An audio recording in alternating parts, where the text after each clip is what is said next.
Sono passati all'incirca 2 mesi dall'inizio di questo famosissimo processo, che vede tra le parti Johnny Depp accusare l'ex moglie di diffamazione per averlo accusato di abusi e avergli fatto perdere contratti da milioni di dollari.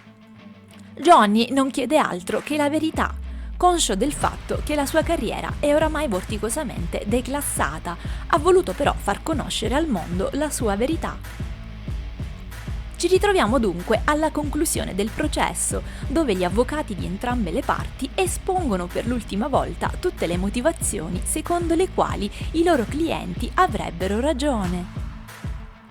È la volta di Camille Vasquez, che espone tutte le incongruenze di Amber Heard e parla per l'ultima volta alla giuria.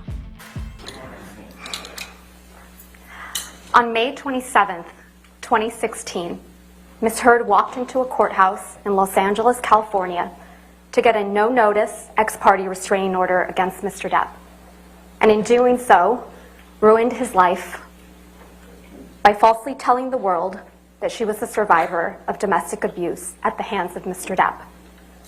Today, on May 27th, 2022, exactly 6 years later, we ask you to give Mr. Depp his life back by telling the world that Mr. Depp is not the abuser Ms. Heard said he is, and hold Ms. Heard accountable for her lies. Ladies and gentlemen of the jury, as you probably know by now, my name is Camille Vasquez. On behalf of Mr. Depp and all my colleagues at Brown Rednick, I want to thank you deeply for your time and your service over these last 7 weeks. We understand that it probably has not been convenient for you to be here every day, and we are so grateful for your time and careful consideration of the evidence as you deliberate. On May 27th, 2016, Ms. Heard walked into court and filed a false report of domestic abuse against her husband of 15 months, Johnny Depp. The scene was a setup. She tipped off the paparazzi so they would be waiting. They knew exactly where she would pause, which side of her face to photograph. And the photos captured what she wanted them to see, the image of a battered woman. What the paparazzi did not know is that the dark mark on her face mysteriously appeared 6 days after last seeing Mr. Depp. It was a lie. She knew it, Mr. Depp knew it, and the multiple witnesses you heard from who saw her that week of May 21st, 2016 also knew it. But the world only saw what she wanted them to see.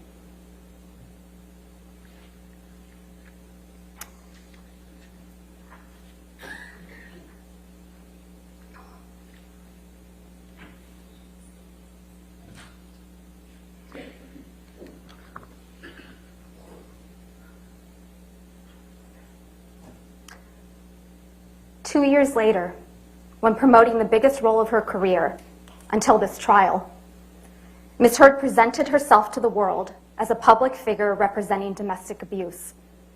There is an abuser in this courtroom, but it is not Mr. Depp. And there is a victim of domestic abuse in this courtroom, but it is not Ms. Heard. The evidence presented at this trial has shown that Ms. Heard is in fact the abuser, and Mr. Depp the abused. As you heard from Mr. Depp and multiple other witnesses that testified under oath at this trial, Mr. Depp experienced persistent verbal, physical, and emotional abuse by Ms. Heard during their relationship. And when their relationship was over, Ms. Heard inflicted the greatest and cruelest injury of all. She publicly and falsely named Mr. Depp as the abuser. She never thought that Mr. Depp would tell you, the jury, and the world that he was the real victim of domestic abuse. She said it in her own words. You can please tell people that it was a fair fight and see what the jury and judge think. Tell the world, Johnny. Tell them Johnny Depp. Johnny Depp, man, I'm a victim too of domestic violence. And yes. At the start of this case, Mr. Chu and I stood before you to give you our opening statements on behalf of Mr. Depp. During that statement, we made promises to you about what the evidence would ultimately show at the end of this trial. We've kept those promises. One of those promises we made was that you would come to understand who Miss Heard is, that she is a deeply troubled person, violently afraid of abandonment, desperate for attention and approval. And in her relationship with Mr. Depp, she was violent, she was abusive, and she was cruel. You heard from Dr. Shannon Curry, who explained that Miss Heard suffers from borderline personality disorder and histrionic personality disorder. These are disorders that are characterized by anger, sometimes uncontrollable and explosive anger, and a powerful, sometimes desperate need for attention, acceptance, and approval. Fear of abandonment is the deepest fear.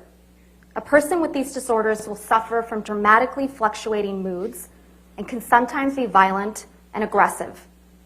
They can also be charming and likable, but they can be incredibly manipulative and wild. An emotional roller coaster with wild swings, from idolizing their partner to devaluing him.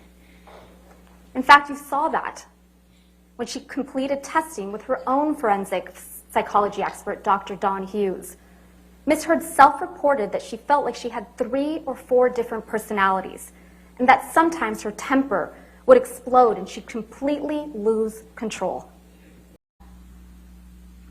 She has to prove that Mr. Waldman's statements are false in their essential meaning. In other words, she has to prove that her abuse claims are not a hoax. But as we've seen, the evidence is overwhelming that Ms. Heard's claims of abuse are false. We should also spend a bit of time talking about actual malice. It is Ms. Heard's burden to prove that Mr. Waldman's statements were made with actual malice. And actual malice means knowledge that the statements were false or reckless, and that's an important word, reckless disregard for the truth. But here, there is clear evidence that Mr. Waldman genuinely believed that Ms. Heard had committed a hoax. You watched him give the testimony by deposition in this case. He testified about the evidence he found persuasive, the numerous witnesses and the sworn depositions of the police officers who went to the penthouses that night and again saw no injuries. There is no evidence in this record, none, that Mr. Waldman acted with actual malice. He believed Mr. Depp. He believed the record. Ms. Heard is also claiming to be suffering from PTSD and claims that she has something to do with Mr. Waldman's statements. Ms. Heard wants you to believe that she suffers from PTSD because Mr. Depp purportedly abused her. But as usual, Ms. Heard is not telling the truth. As you heard from Dr. Shannon Curry, Ms. Heard does not have PTSD, and she does not act like a person with PTSD. Ms. Heard is an actress in a major film, involved in sommelier training. She just had a baby. Dr. Curry also found that Ms. Heard attempted to grossly exaggerate her symptoms during testing, which is a sign of malingering, or said differently, of Ms. Heard lying. Ms. Heard hired Dr. Don Hughes to help her with this narrative. Dr. Hughes did not catch Ms. Heard's exaggeration during testing because Dr. Hughes used an improper malingering screen test. She wasn't going to find it. One that is meant to identify an examinee's attempt to fake a severe mental illness or psychosis, not PTSD. Dr. Hughes diagnosed Ms. Heard with PTSD without administering the gold standard diagnostic test used for PTSD.